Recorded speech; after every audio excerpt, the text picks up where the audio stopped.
4 years ago, when I was 16 years old, there was an incident that made me check several times every night before going to bed to make sure the door was locked. Then I invited a friend over for a sleepover.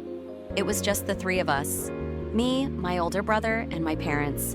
That night, my parents went to a friend's house and we stayed home with the three of us.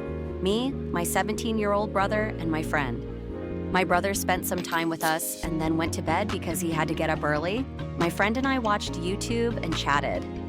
Toward 2 a.m., my friend started to fall asleep and I didn't feel like sleeping, so I kept watching videos. Suddenly, there was a noise outside. I didn't pay much attention to it, as the neighborhood cats often climbed over our garbage cans, creating a metallic clinking sound. A few minutes later, a barely perceptible shadow flashed past the window. It happened so quickly that I thought I was imagining it. But two suspicious events in a row began to alarm me. I got up from my chair and walked to the front door. And damn it, neither of the two locks were locked. After locking both locks, I decided to turn on the yard light and look through the peephole. Looking through the peephole, I saw a face. I shrieked in surprise and jumped away from the door. In front of me was a man about 25-30 years old standing close to the peephole. I looked through the peephole again to get a better look at him, and then he spoke. The stranger was asking to be let in, saying he needed help.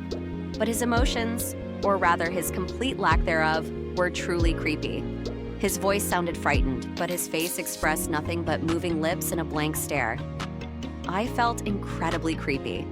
I stood there staring at him as he begged me to let him in, louder and more insistent with each passing second. Suddenly, I heard footsteps behind me. It was my brother, who asked, "What are you doing?" I replied that someone had gotten into our yard. Looking through the peephole again, I saw that there was no one in front of the door. I told my brother about the person at the door, and he believed me because he had also seen someone at the window, but thought he had imagined it. We turned off the lights in the house and started looking out the window trying to find the stranger, but there was no one. Suddenly, there was a wild scream from my room from my friend. My brother and I ran into the room and saw the same man standing at the window. His face remained emotionless, but his gaze changed to a predatory one. Even though there were lights on in the yard and the house was dark and he couldn't see us, he looked me straight in the eye. His face stretched into a creepy smile and he raised his hand to face level, holding a huge knife. Slowly bringing the knife to the window, he began methodically tapping on the glass as he continued to smile. My brother was already on the phone with the dispatcher, calling the police. Why we hadn't done this sooner remains a mystery. When my brother finished talking, we ran to another room. The cops arrived 10 minutes later, but there was no one in the yard. The psycho had run away.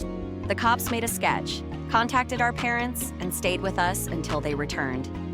Despite widespread tip sheets, they never caught him. I am immensely grateful for my hunch to check the locks and my dad for the bars on the windows.